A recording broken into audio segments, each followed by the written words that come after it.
Okay, now from Miller High Life to the afterlife. The medical community is telling us that more people than ever are talking about their near-death experiences. The experiences are curiously similar, the bright white lights, feelings of euphoria, and reunions with long-lost relatives. Question is, why does it seem to be happening more often? Our Courtney Zawowski went searching for answers. You don't talk about it at first to people because you're afraid people will think you're crazy. Nothing could have prepared Kathy Beasley. In just an instant, everything went black. For what she experienced one night 8 years ago as she walked into her bathroom. I was pierced by this incredible column of light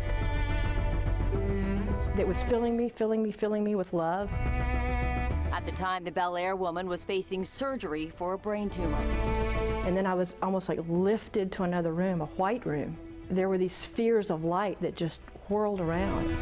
Beasley says she was having a near-death experience. It's so incredible and so beautiful, you don't want to go back. But she did. At the very end of my experience, I had this brief thought, oh, but my daughter, I need to raise my daughter. I need to go back. And that's when I went back. That's when I went back. A month later, she had her surgery. Now she's fine. According to the International Association for Near-Death Studies, 4 to 15% of people say they've had an NDE. It's a powerful event when a person is close to death. Most say it's peaceful. I don't know how come it happens, but it does. MD Anderson Cancer Center nurse Debbie James has spent her career in critical care. She's seen people flatline and come back. They look around the room and they say, you were, and talk about something that just happened.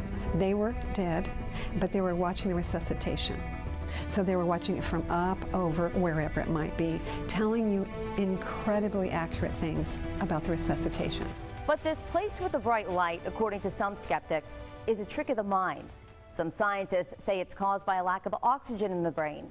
Others call it a hallucination, and some say it's just the function of a dying brain. I think it's both and. Rice University professor of religion Jeffrey Kripal is somewhere in the middle. Well, the real question here is whether mind is brain or not. If mind is brain, when the brain dies, the mind blips out. End of story. The other position is that mind and brain are not the same thing, but that mind is filtered through the brain, processed by the brain. Because of medical technology, there are now more reports than ever of near-death experiences. More accounts like that of Kathy Beasley, accounts that continue to be studied.